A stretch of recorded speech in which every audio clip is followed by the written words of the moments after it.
Bien, quiero pedirles mucha paciencia, ¿sí?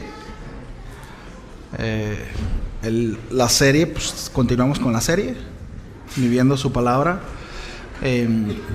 pero hoy voy a hablar acerca de que las escrituras son buenas noticias, pero no soy filósofo, ¿verdad? Ni teólogo, pero quiero de alguna manera tocar algunos aspectos en cuanto a la historia de la humanidad, ¿sí? Como para que nos demos una idea acerca del pensamiento humano, ¿sí? Y de alguna manera dar un pantallazo de cuál es nuestra condición, ¿sí? Así que voy a pedirles que me tengan paciencia, ¿sí? Y que Dios nos ayude. Así que antes de empezar quiero hacer una oración. Ora por mí, por favor, ¿sí? Y también por usted, ¿va? Señor, muchas gracias. Gracias porque permites que podamos exponernos a tu palabra. Oro para que tú me des gracia, Señora, para exponer tu mensaje esta tarde, y también que le des gracia a mis hermanos para recibirlo, Señor. Encuentra un corazón dispuesto a ser instruido en nosotros. Gracias, Señor, confiamos en tu provisión, confiamos en que tú eres quien haces la obra, Señor, no el hombre. En el nombre de Jesús, amén. Bien, el tema es: las escrituras son buenas nuevas. Cuando hablamos de buenas nuevas, nos estamos refiriendo a buenas noticias. Las buenas noticias siempre son buenas, ¿no? Es decir, yo me pregunto, ¿hay alguien a quien no le guste lo bueno? ¿No? Alguien aquí en sus 5 sentidos que pueda decir: a mí me encantan las cosas malas, ¿no? Así como me apasionan las malas noticias. ¿Hay alguien aquí? ¿No? No, ¿verdad? Nos gustan las buenas noticias. Sí. De hecho, cuando nos dicen: te tengo una mala y una buena noticia, ¿cuál quieres que te dé primero? Generalmente solemos escoger primero la mala, ¿no? Con la esperanza de que la buena noticia traiga un poco de descanso, ¿no? Y esperanza de lo que nos acaban de decir. Bueno, le tengo una mala y una buena noticia. Sí, y nos vamos a ir por la mala. Miren, a raíz de la caída del hombre, alejado de Dios, perdió su identidad. Su naturaleza fue distorsionada, se corrompió. Y por supuesto también perdió su propósito. Sí. El pecado fue cada vez más evidente en sus decisiones, y los afectos de su corazón se vieron totalmente contaminados. A medida que la historia avanzó, el hombre caído determina, escúcheme bien, de manera deliberada alejarse de Dios. Y por supuesto que esta decisión ha golpeado a sus generaciones, trayendo así extravío y confusión. El apóstol Pablo le escribe a los romanos y dice: pues habiendo conocido a Dios, no le glorificaron como a Dios, ni le dieron gracias, sino que se envanecieron en sus razonamientos. Y su necio corazón fue entenebrecido, profesando ser sabios se hicieron necios. Y cambiaron la gloria del Dios incorruptible en semejanza de imagen de hombre corruptible, de aves, de cuadrúpedos y de reptiles. Por lo cual también Dios los entregó a la inmundicia en las concupiscencias de sus corazones, de modo que deshonraron entre sí sus propios cuerpos, ya que cambiaron la verdad de Dios por la mentira, honrando y dando culto a las criaturas antes que al Creador, el cual es bendito por los siglos. Amén. Esto le ha llevado al hombre a la tragedia y a la desventura. Sus pensamientos fueron desvirtuados de la realidad, y el hombre olvidó su origen y su propósito. Por tanto, de manera desesperada, la incertidumbre le agobia y le lleva a generar 3 de las preguntas más relevantes según la filosofía. ¿Cuál es el origen del hombre? ¿Cuál es su naturaleza, buena o mala? ¿Y cuál es su destino final? ¿Sí? Intentaré, como mencionaba al principio, a lo largo de esta enseñanza, tocar de manera general ciertas posturas filosóficas, religiosas y por supuesto la conclusión según las Escrituras respecto a estas tres preguntas. Sí. De entrada, estas tres preguntas filosóficas han sido abordadas por varios filósofos a lo largo de la historia. Respecto al origen del hombre, Sócrates y Platón, en sus diálogos ellos sugieren que el alma humana es inmortal y preexistente. Sí. Platón creía que nuestras almas existían antes de que naciéramos y que durante ese tiempo las almas conocían todas las ideas perfectas y eternas. Respecto a la naturaleza de las almas o del hombre, estas, repito, creían que eran inmortales y que no se podían destruir. Que conforme había pasado el tiempo, ciertamente se olvidaban. Él decía lo siguiente: aunque olvidamos mucho al nacer, podemos recordar las verdades eternas a través del aprendizaje y la reflexión. Por eso la filosofía. Sí. En cuanto al destino del alma, él decía que después de la muerte, el alma era juzgada. Creían en un ser superior.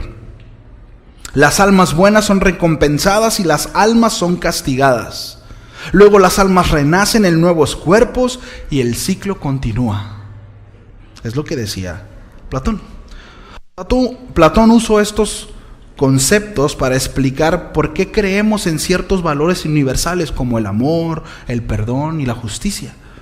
Y cómo es que podemos llegar a conocer verdades profundas sobre el mundo a través de la filosofía. Por otro lado, Aristóteles, que fue alumno de estos hombres mencionados, veía al hombre como un ser racional y parte de un orden natural. Aristóteles veía la racionalidad como la característica más distintiva del ser humano. Creía que el propósito del hombre es vivir de acuerdo con la razón. Valoraba la vida contemplativa, como la más alta forma de vida humana, porque involucra el uso pleno de la razón y la búsqueda del conocimiento, una sobreexaltación en cuanto a la información y el conocimiento. ¿Sí? Creía que todo en la naturaleza tenía un propósito y una función, incluyendo al hombre.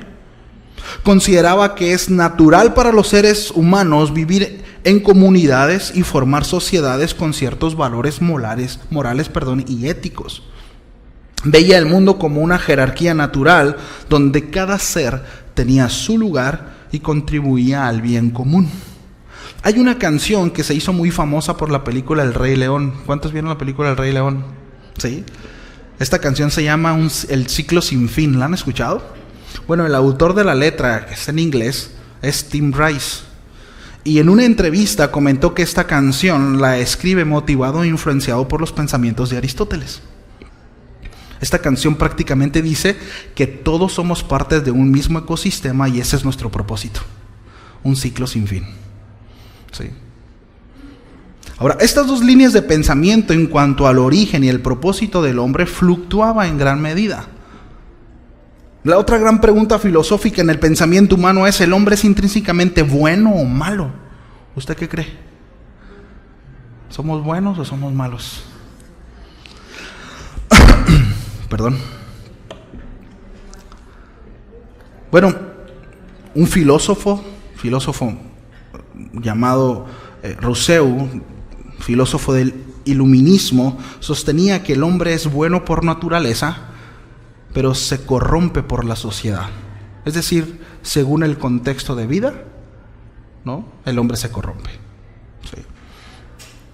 Thomas Hobbes, estoy hablando de filósofos del siglo XVI y XVII, en contraste, argumentaba que el hombre era naturalmente egoísta y agresivo, necesitando una autoridad fuerte para mantener el orden. Y por supuesto, sus metodologías para corrección dejaban mucho que desear. Respecto al final de la vida natural, vista desde los ojos humanos, fíjense, la mayoría de estos filósofos, estoy hablando de filósofos de 4 siglos antes de Cristo, ¿sí?, y en los siglos XVI, XVII, todavía hasta ese entonces, pero todos estos filósofos creían en el retorno de su principio, es decir, volverían al origen, transformándose después en energía que a su tiempo se convertiría en materia de nuevo. Pero todo esto siempre bajo un poder superior que determinaría justicia a cada alma. Sí, estoy hablando de pensamiento alejado de Dios. Y quiero que veamos cómo ese pensamiento y cómo la filosofía se fue distorsionando. Sí. Blaise Pascal, conocido, argumentó sobre la miseria del hombre sin Dios, aun cuando él no era cristiano como tal. Pero él hablaba acerca de que el hombre era miserable y tenía una necesidad de fe para encontrar propósito y destino. Estos filósofos y sus épocas ofrecen un amplio panorama de cómo se ha abordado estas preguntas fundamentales a lo largo de la historia. Ha habido varios periodos en la historia en la que la filosofía, ateas y escépticas han tenido una pregunta notable y una influencia significativa. Y hablábamos ayer, Bogdan y yo, de eso, y decidí meter esta porción, ¿no?, al bosquejo.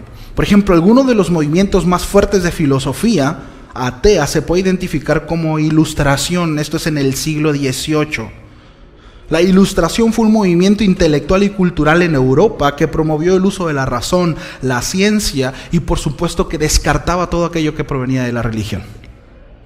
Más adelante, en el siglo XIX, ¿sí?, surgió un ateísmo mucho más explícito y filosóficamente articulado, influenciado por los avances de la ciencia y la crítica a la religión, por supuesto, estos mucho más agudos. Y aquí nacen algunos nombres ya más conocidos, como Ludwig Feuerbach, no sé, creo que así se menciona, pero lo que dice en su obra La esencia del cristianismo es lo siguiente. Dice que Dios es una proyección de los deseos y aspiraciones humanas. Cito literalmente: el hombre es para el hombre el ser supremo. Este es el precepto práctico, supremo y definitivo. La divinidad del hombre es la base de mi religión. Aquí podemos observar humanismo en su máxima expresión. Estoy hablando de 1804. En este contexto se escuchan ya nombres como Marx. Marx consideraba la religión como un opio del pueblo, algo que atontaba, y estoy utilizando un término que puedo utilizar. ¿Sí? Dice que la religión era como un opio para el pueblo y que era una herramienta de opresión para distraer a la sociedad. La religión es el suspiro de la criatura oprimida, decía Marx. El corazón de un mundo sin corazón y el alma de las condiciones sin alma. Es el opio del pueblo. Sí. Veamos cómo estos filósofos ya traen un sesgo muy diferente a los que al principio estaba citando. Sí. Nietzsche es conocido por su declaración Dios ha muerto.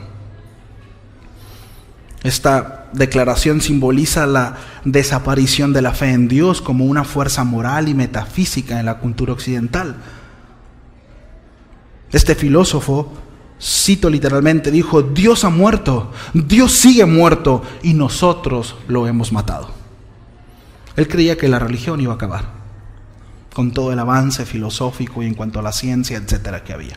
Sí.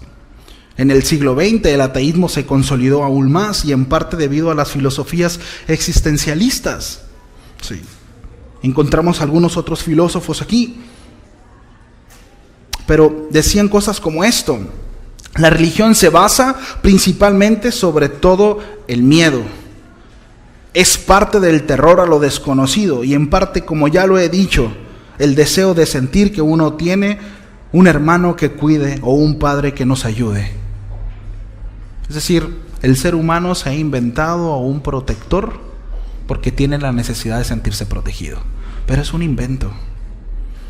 Y todo esto utilizando el miedo para entonces llevarlos a un fin al cual se quiere llegar.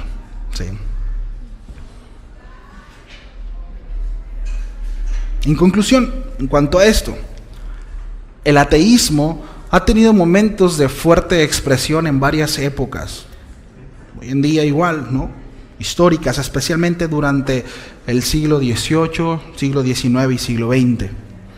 Sin embargo, el ateísmo como filosofía e ideología es relativamente nueva. Sí. Ahora, mire lo que dice el Salmo 14 del 1 al 3. Dice el necio en su corazón: no hay Dios. Se ha corrompido, hace obras abominables, no hay quien haga el bien. Jehová miró desde los cielos sobre los hijos de los hombres para ver si había algún entendido que buscara a Dios. Dice, todos se desviaron, a una se han corrompido. No hay quien haga lo bueno, no hay siquiera uno. Bueno, hemos tenido algunos pantallazos, ¿no? A través de algunos textos que he citado respecto a la opinión de las Escrituras en cuanto a la condición del hombre. La Biblia nos da luz respecto a estas preguntas existenciales en la mente del ser humano. Antes de Cristo, varios rabinos y escritores judíos abordaron cuestiones sobre el origen del hombre, sobre su naturaleza y su final. ¿Sí? Ahora, entrando ya en materia bíblica, respecto al origen del hombre, el Antiguo Testamento, Tanaj conocido en el contexto hebreo, es la fuente principal para entender el pensamiento judío sobre el origen del hombre. El libro de Génesis narra la creación del hombre por Dios. En el judaísmo, la naturaleza del hombre es un tema recurrente en la literatura rabínica. Por ejemplo, hay un concepto clave que es Yetzer Hatov, que significa la inclinación hacia el bien. Y hay otro concepto que es Yetzer Hará, que es la inclinación hacia el mal, que aparecen en textos en el Talmud. Ahora, según esta enseñanza, cada persona tiene ambas inclinaciones y debe de seguir el bien. La principal base de esta enseñanza se sustenta en Deuteronomio 30:19. A los cielos y a la tierra llamo por testigo hoy contra vosotros, que os he puesto delante de la vida y la muerte, la bendición y la maldición. Escoge pues la vida para que vivas tú y tu descendencia. En el primer siglo, en tiempos de Jesús, varios rabinos y líderes religiosos judíos influyeron significativamente en los pensamientos y las enseñanzas. Algunos de los más destacados son Hillel y Shammai. Por ejemplo, Hillel, llamado también como Hillel el Viejo, él vivió 110 años antes y 10 años después de Cristo. Hillel es uno de los rabinos más influyentes de este periodo. Era conocido por su sabiduría y por su enfoque compasivo en cuanto a la ley judía. Y enseñó la famosa regla de oro: lo que es odioso para ti, no lo hagas para tu prójimo. Esto lo encontramos en el Talmud de Babilonia. Sus enseñanzas se enfatizaban en la ética, en la humildad y en el amor al prójimo. Hillel, en cuanto al origen del hombre, enseñó sobre la creación del hombre por Dios según el relato de Génesis. Aunque no desarrolló teorías filosóficas detalladas sobre el origen del hombre, su enfoque ético y compasivo reflejaba la creencia de un origen divino y la dignidad inherente en el ser humano. Hillel enfatizaba la ética y la moralidad, apelando a la piedad humana. Esto sugiere una visión positiva de la capacidad humana para actuar piadosamente, alineándose con la idea de que el hombre tiene una inclinación natural hacia el bien. Esa era la postura de Hillel. Ojo, estos ya contemporáneos de Jesús, ¿sí? Ya utilizando la palabra o la escritura para las conclusiones a las que estaban llegando.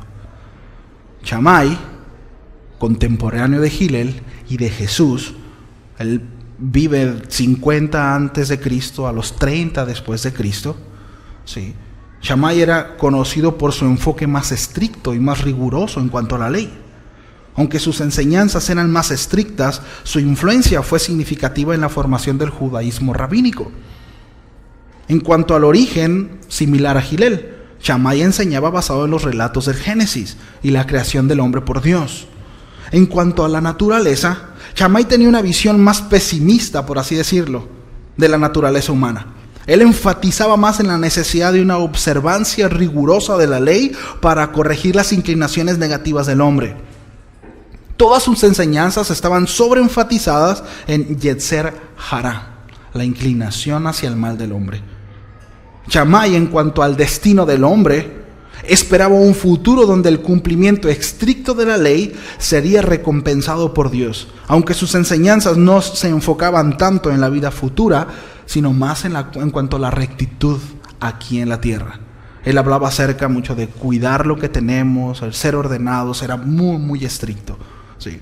Ahora, estos rabinos del primer siglo, aunque repito, no desarrollaron sistemáticamente teorías filosóficas modernas, sentaron las bases para el desarrollo del pensamiento religioso en el judaísmo. Por supuesto que trajeron una influencia sobre la iglesia.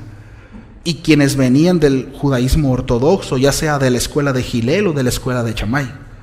Sí. Y es importante que nosotros tengamos este panorama.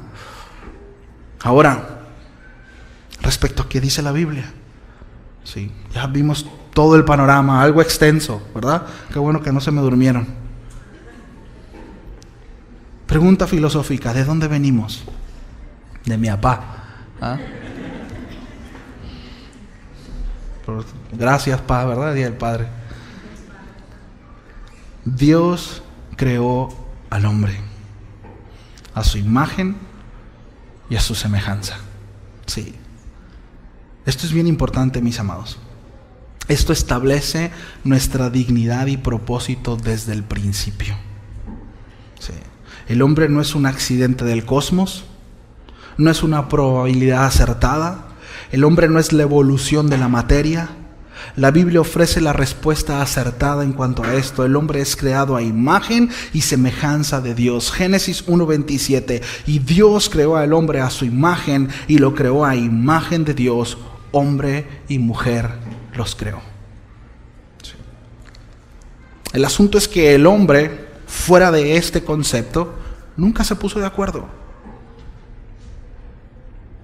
Sí. Esta verdad no solo destaca la singularidad y la dignidad inherente del ser humano, sino también ofrece una perspectiva sobre nuestro propósito, ya que sin origen no hay propósito, y a su vez sin propósito no hay destino. La creencia de que el hombre es creado a imagen y semejanza de Dios tiene implicaciones que afectan la manera en cómo entendemos la dignidad humana, en cómo entendemos la ética, en cómo entendemos la creatividad, en cómo entendemos el valor de la vida y nuestro propósito y nuestro destino. Hoy en día la filosofía actual lo que intentan es deshumanizar precisamente al hombre, desvirtuando cuál es su origen, incluso su identidad. Ahora nos están llevando a cada vez ser menos humanos y más máquinas. Sí.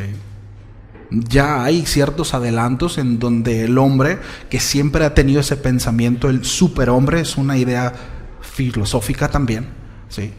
Pero en donde el hombre va a poder cambiar su brazo material por un brazo biónico para que sea mucho más eficiente en su trabajo.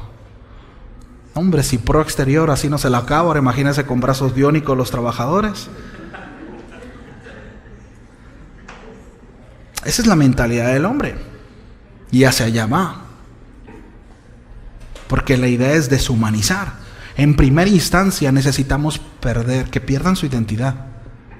Que no sepan quién son. Y estamos empezando con los niños. En primera instancia puede ser lo que quieras. No solo niño o niña, sino un animal. ¿Sí ven? Porque después el asunto es que ni siquiera tengas que considerarte humano. ¿Qué implicación tiene saber de dónde venimos? ¿Qué implica? Sí. Es importante, mis amados. Es importante, ya que si no tomamos en cuenta esta gran verdad, corremos el riesgo de menospreciar a la humanidad y aborrecer la semejanza de Dios. Sí. En cuanto a la naturaleza del hombre, el hombre fue creado inocente, sin conocimiento del bien y del mal. Pero el pecado entró en el mundo a través de la desobediencia de Adán y Eva. Eso lo encontramos en Génesis. Y esto explica nuestra inclinación hacia el pecado y la necesidad de redención. Dije bien, necesidad. Sí. En Romanos capítulo 3, del versículo 10 al 12 dice, como está escrito, no hay justo. El apóstol Pablo, citando al profeta y Salmos, ni hay uno. No hay quien entienda, no hay quien busque a Dios. Todos se desviaron, a unas hicieron inútiles. No hay quien haga lo bueno, no hay ni siquiera uno. Esta es la condición humana, mis amados, es nuestra condición. Estos versículos exponen lo que el hombre es. No somos dignos de Dios, somos inútiles, e incluso el hombre más justo no es considerado justo cuando es examinado solo por el lado humano. El profeta Isaías dice: si bien todos nosotros somos como suciedad, y nuestras justicias como trapo de inmundicia, y caímos todos nosotros como la hoja, y nuestras maldades nos llevaron como el viento. La realidad es que el hombre es arrastrado por la concupiscencia del corazón. Es dirigido por sus impulsos, por los impulsos viscerales, y en él destaca la soberbia, el orgullo, el interés personal.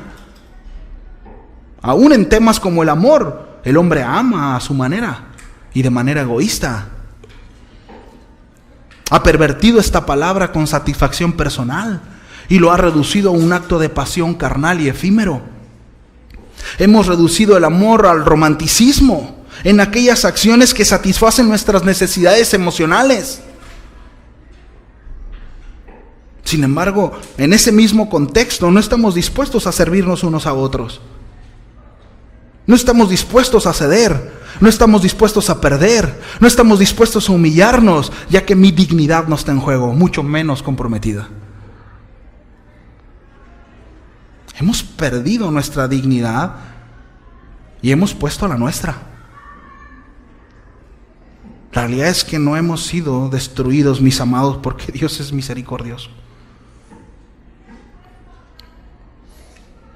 Su mano sostiene nuestro andar. Y su amor por la humanidad lo ha llevado a la espera paciente del arrepentimiento de muchos. El apóstol Pablo exclamaba: miserable de mí, ¿quién me librará de este cuerpo de muerte?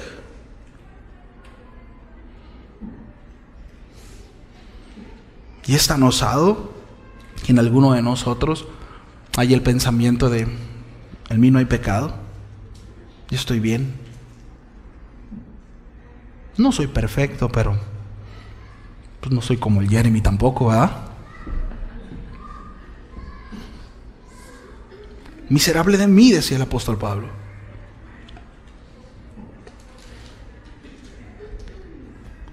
Mis amados, desde esta perspectiva bíblica en cuanto a la condición humana, no hay esperanza en la humanidad. No podemos esperar nada bueno de este ser caído. Tarde o temprano el hombre defrauda, traiciona, golpea, lastima, aún sin la intención de hacerlo. ¿Sabe por qué? Por su naturaleza. ¿Sabe por qué el perro ladra? Porque es perro. ¿Sabe por qué el gato maulla? Porque es gato.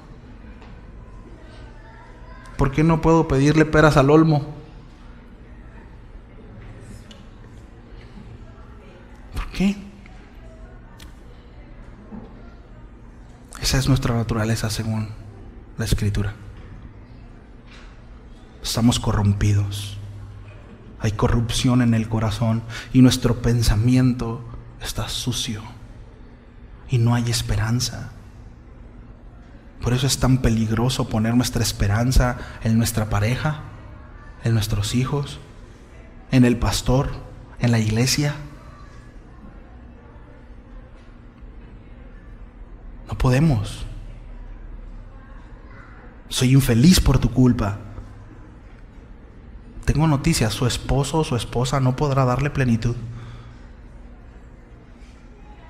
Dejemos de poner esa carga en nuestra pareja. Eso es idolatría, ¿sabía usted? Eso es idolatría. Por tu culpa estoy amargado, estoy amargada. No, estás amargado o amargado porque te falta el Señor en tu corazón. Mi vida es una miseria a tu lado. No, eres miserable porque es tu naturaleza. Según lo que la Biblia dice, no me vea así. Según lo que la Biblia dice. ¿Sí? Miserables. Eso es el ser humano. No podemos esperar otra cosa de nosotros, amados. Y Es importante que reconozcamos nuestra condición, pues si no es así, seguiremos esforzándonos en nuestra fuerza propia, sin reconocer que estamos incapacitados.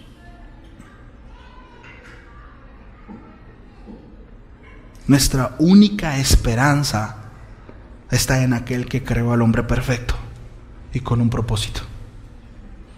Solo Él puede redimirle, trayéndolo de vuelta a la inocencia y despojándolo de la muerte. Solo Él, no nuestros actos.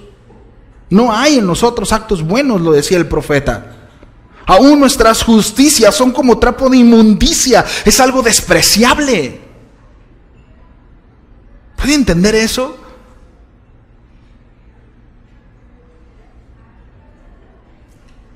Nuestra única esperanza está en aquel que creó al hombre perfecto y con un propósito. Solo Él puede redimirle. Y dice la Escritura que aún la creación misma gime por tal manifestación, porque está maldita a causa de la desobediencia del hombre. La tierra está maldita a causa de nuestro pecado. Amados, debemos de reconocer que sin Dios somos miserables y sin esperanza. Jesús es la respuesta a nuestra necesidad más profunda. En cuanto a nuestro origen, Jesús es el Creador, que se hizo carne según Juan del 1 al 3 y Juan 1:14. Ya lo veíamos en enseñanzas pasadas. En cuanto a nuestra condición, Jesús es el Salvador del pecado, según Romanos 5. En cuanto a nuestro futuro, Jesús, la esperanza de vida eterna. No hay otro lugar. No podemos irnos a otro lugar. No podemos apelar a otra cosa. No es cierto, no todos los caminos llevan a Roma. No es cierto, no todas las religiones son lo mismo. No es cierto. Jesús dijo: yo soy el único camino, verdad y vida, y nadie viene al Padre si no es por mí. Nadie puede retornar al Creador, nadie puede volver al que lo creó en un propósito, en una plenitud como fue creado. Nadie por sus propios méritos o por sus propios caminos, solo a través de Cristo, solo a través de Jesús. No hay otra forma.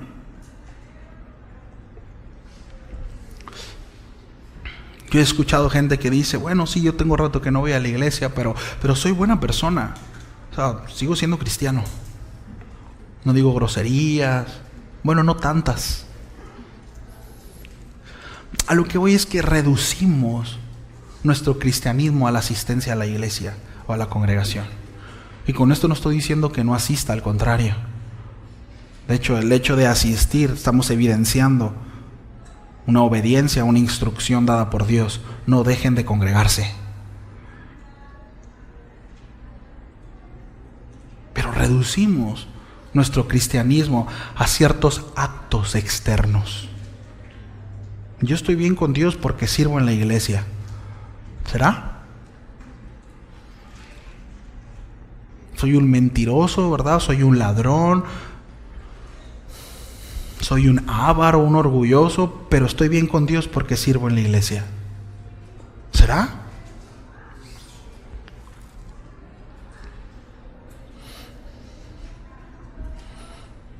Escúchame, mi hermano, con atención lo que voy a decir. Jesús no murió en la cruz de manera tan cruel para causarte lástima.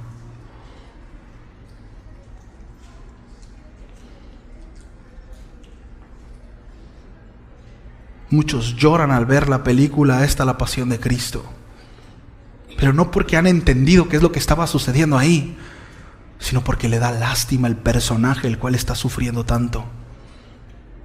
Jesús no murió para darte lástima.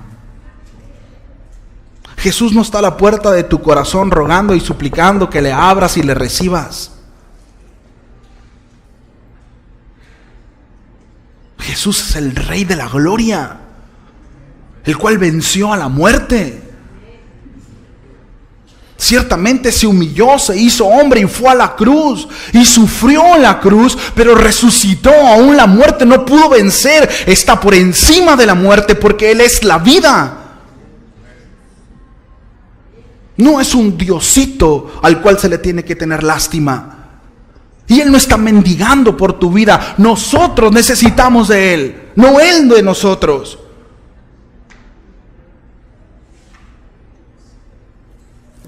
Dios no te necesita.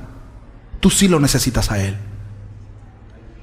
Dile al que está a tu lado: Dios no te necesita, pero tú sí necesitas de Dios. Jesús murió en la cruz del Calvario para satisfacer la justicia de Dios. La cruel muerte de Cristo manifiesta la ira de Dios siendo satisfecha en justicia. Dice Romanos 1:18, porque la ira de Dios se revela desde el cielo contra toda impiedad e injusticia de los hombres que detienen con injusticia la verdad. ¿Usted cree que Dios es indiferente a todo lo que está sucediendo en el mundo? ¿Que niños están siendo mutilados? ¿Ustedes creen que Dios es indiferente a eso? Y la iglesia, dormida en sus laureles, indiferente. Nadie predica, nadie discipula.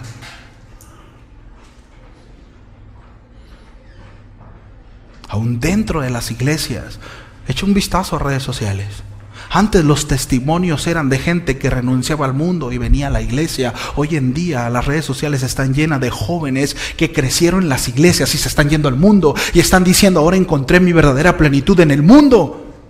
Porque en la iglesia solamente encontré mentira, religión, falsedad, hipocresía. En la iglesia, Dios no es indiferente a eso, familia. Dios no es indiferente a tu forma de vivir. Que te dices cristiano, te dices cristiana y vives peor que los del mundo. Que eres permisible con lo que ves, con lo que escuchas, con lo que dices, con lo que haces. Dios no es indiferente a eso, entiéndelo. Dios no es indiferente al pecado. Tan así fue que Cristo murió en esa cruz. Y estando en la condición de hombre, se humilló a sí mismo, haciéndose obediente hasta la muerte y muerte de cruz. Miren, después de que lo desnudaron, lo golpearon, le escupieron, le arrancaron sus barbas, patearon sus partes nobles, enterraron espinas sobre su frente, le azotaron una y otra y otra y otra vez. Después de clavarlo en un madero, atravesando sus manos y sus pies, el Evangelio de Juan dice que tuvo sed, pero no le dieron agua, sino que le dieron vinagre para que se cumpliera la Escritura. Y entonces Jesús, cuando hubo tomado el vinagre, dijo: consumado es. E inclinando la cabeza entregó el Espíritu. El significado de consumado es misión cumplida, salvación efectuada, rescate pagado.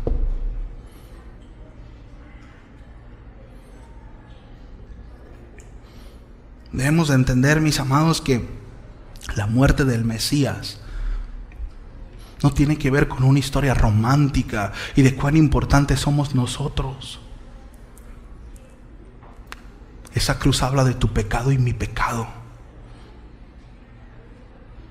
De que Dios no es indiferente a nuestro pecado. En el momento de la muerte del Mesías, el rescate del pueblo de Dios fue completado. Una obra de liberación perfecta y definitiva a la que no se le puede añadir nada. Nada. Este es el acto de amor más grande, mis amados. La expresión consumado es nos enseña que Cristo es el sustituto perfecto y efectivo, el único capaz de salvarnos de una vez y para siempre. El autor de Hebreos dice: porque por una ofrenda Él ha hecho perfectos para siempre a los que son santificados. Y está hablando de usted y de mí. Estos pecadores miserables ahora son justificados por sus obras, por su mérito. Amados, ciertamente el amor del Padre le llevó a entregar la vida del Hijo. Sin embargo, fue la paga de pecado, la muerte de Cristo, quien nos liberta de la esclavitud de pecado y nuestra condición de muerte. No es el amor. El amor fue el motor. La cruz es justicia.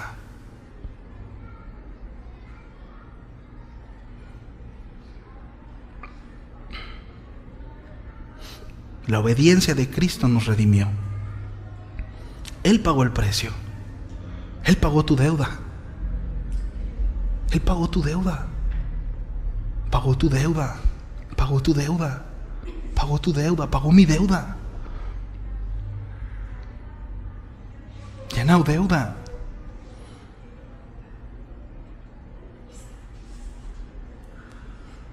Ya no somos llamados malditos. Ya no más estamos lejos.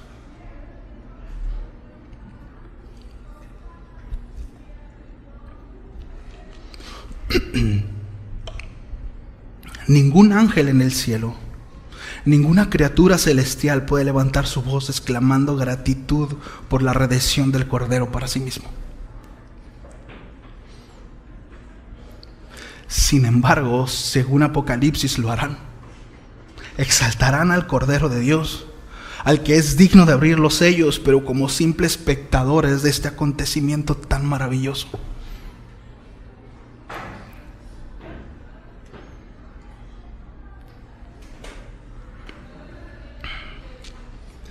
Efesios capítulo 2 versículo 1 dice: Dios los dio vida a vosotros cuando estaban muertos en sus delitos y pecados.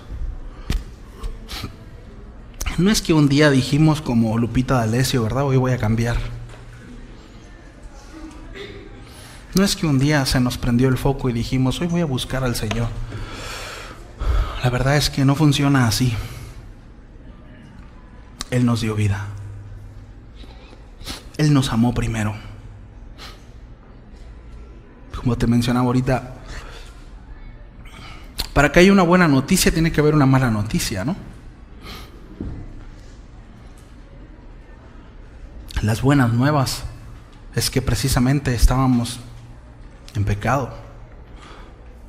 Juan el Bautista decía, el leche está puesta sobre la raíz. Y hay un juicio. El hombre ya está condenado, de hecho, es cuestión de tiempo. Por eso Jesús dijo, yo no he venido a condenar al mundo. Si yo no he venido, ahí está, pastor, y usted lo está condenando. No, yo no estoy condenando, yo estoy citando la Escritura, lo que la Escritura habla acerca de nuestra condición. Jesús dijo, yo no he venido a juzgar el mundo ya está juzgado, el mundo ya está perdido. El mundo cayó desde Génesis, yo he venido a traer vida. Yo he venido a traer salvación. Yo soy la esperanza del mundo. Yo soy la luz, por cuanto el mundo está en tinieblas.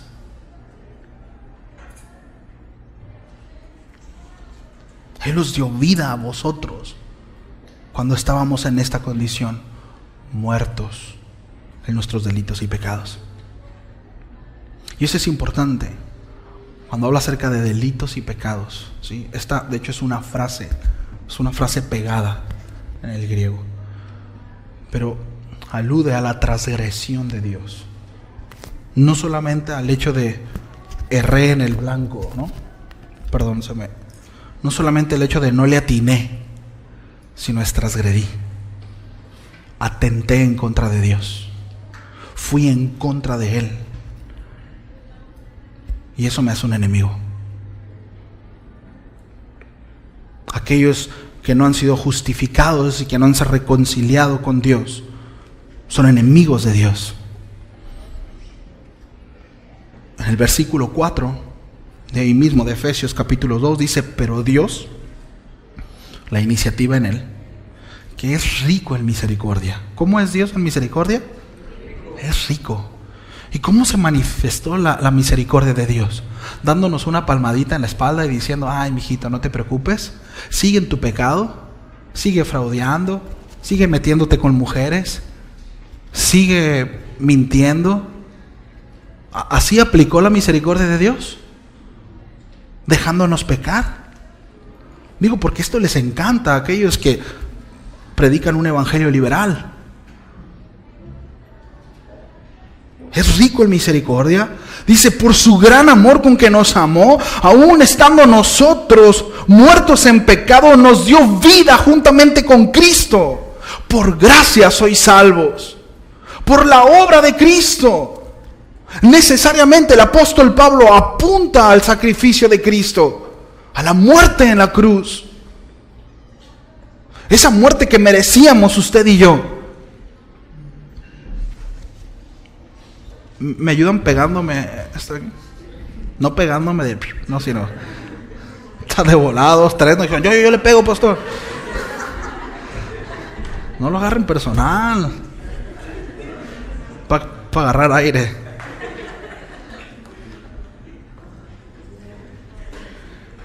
Ya, gracias, hijo.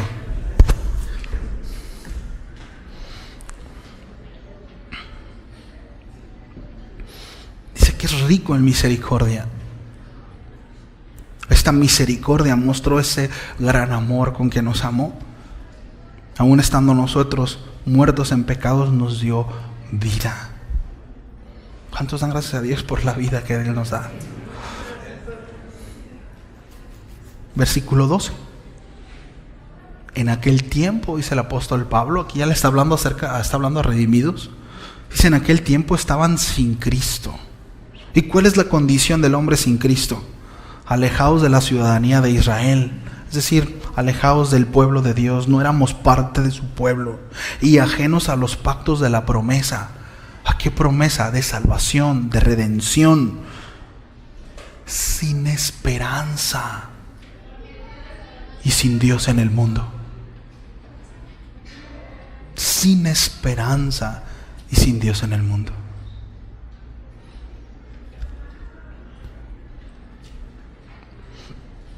¿Cómo estamos? ¿Cómo está? En ese sentido, ¿cómo anda? ¿Desesperanzado? ¿Con o sin Dios? ¿Está con Cristo? Porque sin Cristo, esa es la condición. Ajenos a sus promesas, sin ciudadanía, sin identidad, es decir, no éramos parte del pueblo de Dios.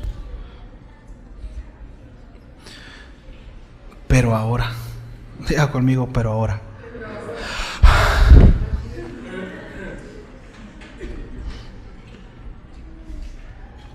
Estas buenas noticias sí nos traen esperanza y descanso de las malas. Pero ahora en Cristo. Ahora en Cristo Jesús, vosotros que en otro tiempo estaban lejos, habéis sido cercanos por la sangre de Cristo. Perdón, es que me cuesta trabajo. Sin esperanza, sin Dios, sin propósito. Pero ahora en Cristo somos cercanos por la sangre de Cristo. Y este cercano tiene toda la implicación de lo que acaba de decir, que no teníamos antes. Ahora tenemos una identidad como pueblo de Dios. Ahora somos llamados hijos, somos parte de sus promesas. Sí, somos parte de esa resurrección, la cual había hablado en los versículos anteriores. Por cuanto Cristo resucitó, también ustedes han de resucitar. Esto nos da una esperanza eterna. Sí. En el versículo 19 dice el apóstol Pablo, así que ya no son extranjeros, ni advenedizos, sino conciudadanos de los santos y miembros de la familia de Dios. No sé usted, pero a mí esto me llena de gozo. Pero para llegar a esto, perdón que sea tan enfático, pero es importante, debemos de reconocernos miserables y sin esperanza, mis amados. Así que procuremos, mis amados, ser parte de este pueblo. ¿Me ayudan con el piano, por favor? Ya no más. Ya no estamos en esa condición. Mis amados, es el tema central de toda la Escritura. Mira, Dios está más interesado en que te reconcilies con Él y que seas parte de su pueblo. Está mucho más interesado a que tengas cualquier otra cosa que tú desees. ¿Sabes? Esta es la necesidad primaria del ser humano. Esta es la necesidad primaria. Y ahora, iglesia, congregación de Casa Oración La Paz, yo quiero animarte, yo quiero desafiarte. Desearía agitar tu corazón. Apelo a que el Espíritu Santo lo hará. Pero este mensaje nos debe de llevar a predicar el Evangelio. Esta verdad nos debe de llevar a inquietar nuestro corazón y entender que el mundo afuera se está perdiendo y que es la condición en la que se encuentra. Dejemos de intentar ser cool y chévere y adaptarnos al mundo y que vean que nosotros como cristianos somos bien buena onda. Dejemos de hacer esas tonterías y procuremos mostrar el único camino que les dará esperanza y vida, que es Cristo Jesús. Y solamente podemos proceder por ese camino en primera instancia arrepintiéndonos de nuestros pecados. No hay otra manera, mis amados. Reconociendo nuestra condición miserable como seres humanos caídos.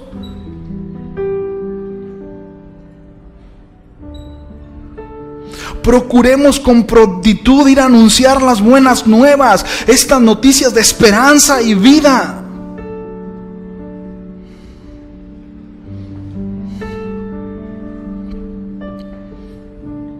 El apóstol Pablo dice: ¿y cómo van a oír? ¿Cómo van a escuchar si no hay quien les predique? ¿Cómo se van a salvar? ¿Cómo van a venir a los pies del Señor si no hay quien les predique? No hay quien les hable.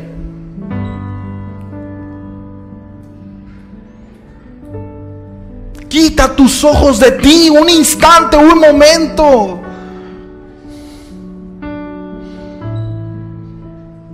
Y mira la condición de tu prójimo, de tu madre, de tu padre, de tu hermano, de tu hermana, de tu abuela, de tu abuelo. Mira la miseria en la que están.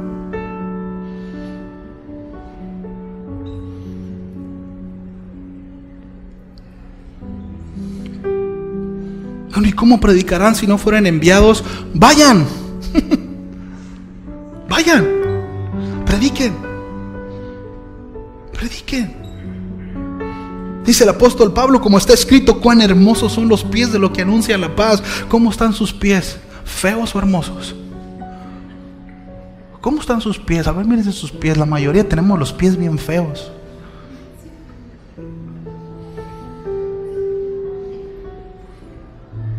Todos despostillados, con uñeros, llenos de juanetes, callos.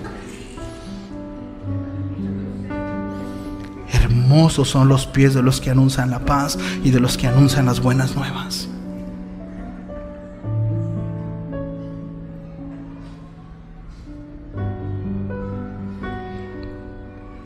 ¿Cómo están nuestros pies?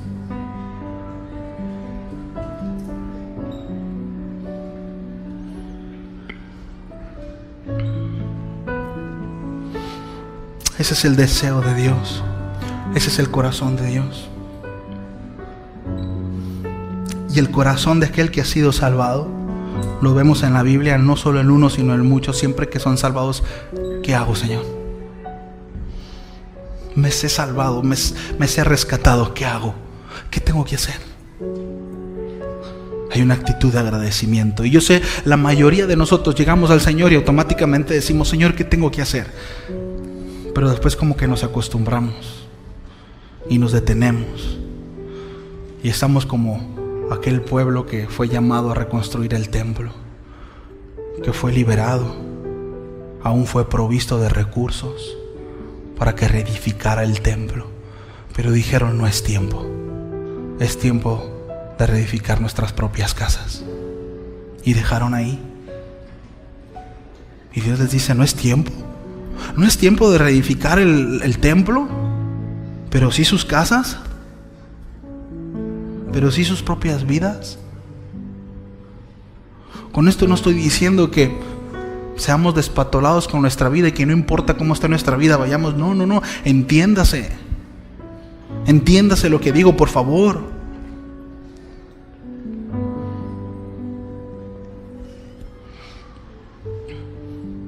Pero va a haber fruto en nuestra vida si somos obedientes al Señor. Quizá no avanzamos porque estamos tan atorados con nosotros mismos. Me acuerdo, estoy como Bogdan me dijo.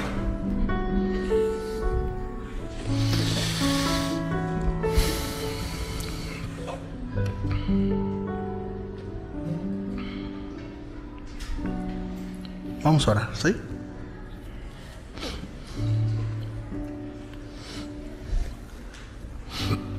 Hay muchos pensamientos en el hombre que estos lo llevan a extraviarse, a perderse. Sí. Hay caminos que al hombre le parecen correctos, pero su final es muerte.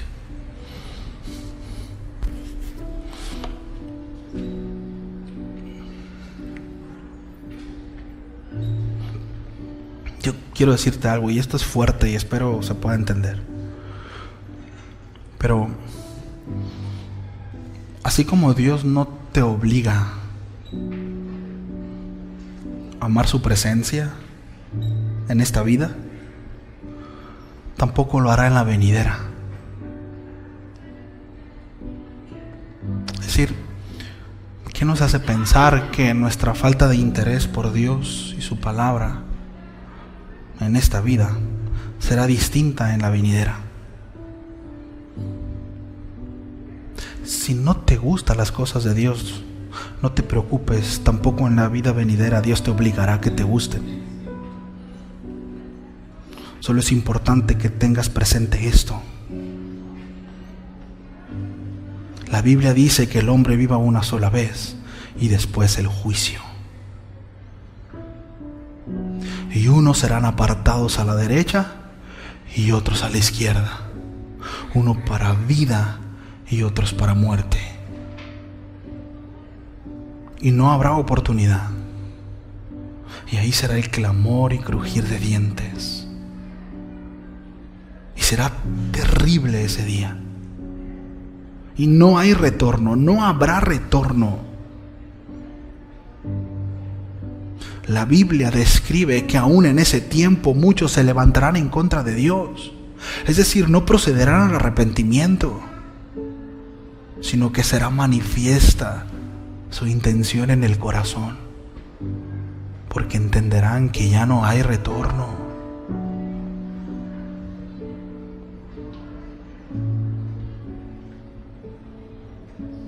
Para vida y para muerte. Escoge la vida. Escoge el bien. Corre a los pies del Señor. Sálvate. Sálvate. Clama. Clama al Señor y dile: Señor, acéptame en mi corazón. Acéptame en tu corazón. Acéptame en ti. Acéptame. Hazme parte de tu pueblo. Yo te necesito. Necesito ser salvado. Necesito ser salvado, necesito ser rescatado de este cuerpo miserable, de este pecado. Necesito que me ayudes. Haz tu obra en mí. Transfórmame.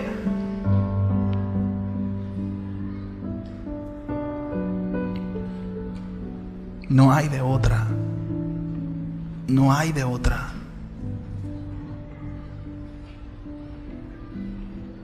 Señor,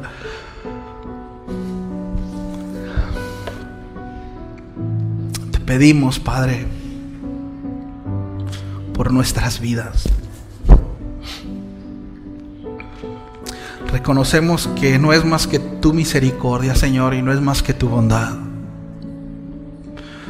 Reconocemos que no son nuestros actos, que no son nuestras buenas intenciones.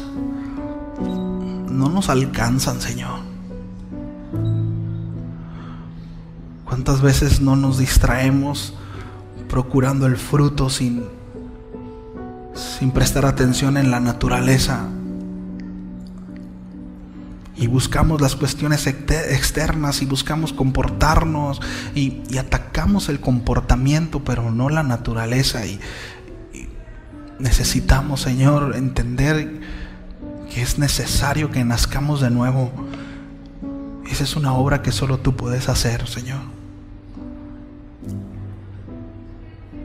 Que nuestro corazón se incline ya no más al pecado, sino al hacer tu voluntad. Reconociendo, Señor, que habrá una lucha constante y que es una lucha fuerte, en donde necesariamente alguien tiene que morir, y ese somos nosotros. Jesús, tú enseñaste que es necesario que para que la semilla crezca y dé fruto, primeramente tiene que morir.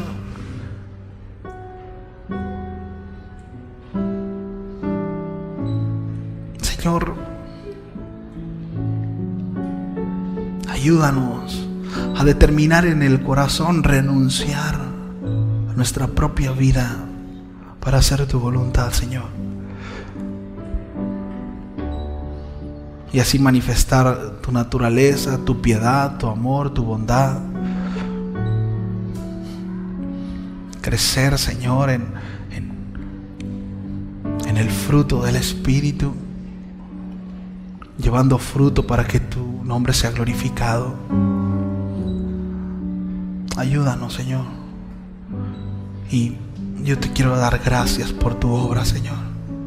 Gracias porque nos amaste, porque nos redimiste. Porque aun cuando nosotros no te amábamos, no te llamamos, nosotros no te buscamos, tú nos llamaste, Señor, y con cuerdas de amor nos atrajiste a ti. Y aún en medio de circunstancias adversas, aún en medio del dolor, en medio de la desesperanza, aún en nuestra necedad, Señor, tú nos llamaste y nos mostraste tu amor a través del Hijo, tomando nuestro lugar, pagando nuestra deuda, ahora haciéndonos parte de tu pueblo y tus promesas. Ahora podemos decir, como el apóstol Pablo decía: ya no vivo yo, sino es Cristo que vive en mí. Y lo que vivimos en la carne, esto está destinado para el servicio de nuestro Señor. Porque hemos entendido que se trata de ti. Y ahí es donde encontramos plenitud y una vida verdadera. Gracias, Señor. Gracias. Alguien puede dar un aplauso al Señor en agradecimiento. Decirle gracias, Señor.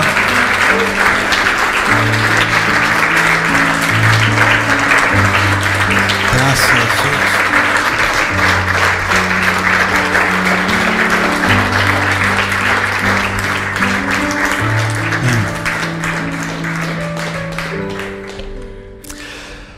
Pues bueno, procuremos tener los pies hermosos. Quiere hacernos un pedicure. Bueno, pues no salga corriendo. Algunos hermanos, hermanas prepararon unos cafecitos, ¿verdad? Algunos panecitos para festejar a los papás. También para los papás hay, ¿no? Yo sé que no estamos acostumbrados, pero aquí estamos parejos, ¿no? Así que no salga corriendo. Si tiene la oportunidad de quedarse un ratito, quédese. Sí, y bueno, pues ahí eche la platicada. ¿Sale? Que Dios me los bendiga y gracias por su tiempo y su paciencia.